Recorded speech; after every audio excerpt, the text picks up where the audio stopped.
I'm like technically I'm agnostic because like there could be a God. I just like You but just we doubt it. obviously don't know, and I really don't Yeah. think that there's a way for us to know that there's a God. But I also don't really believe that any of them exist. Your So certainty level of atheism is high enough that you don't care to call yourself agnostic. right, yeah, Yeah. And I would say um, the same is true of me as a Christian. Like I have a really, really high certainty level, but maybe I'll gotcha, find out someday that my experience is like something else happened, you know? Um, yeah.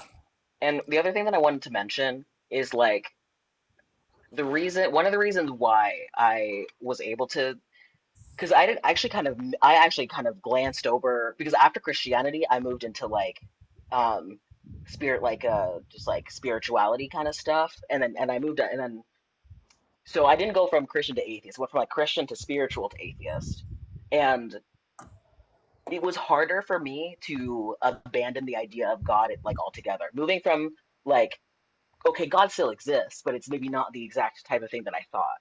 That was hard, but not as hard as oh like really there's no type of thing like that god that exists. And one of the ways that I was able to make that transition was by learning, and I'm a therapist as well, so I'm interested about like how the brain works. And so learning about anomalistic psychology and why humans have spiritual experiences helped give my brain other explanations for what my own experiences were.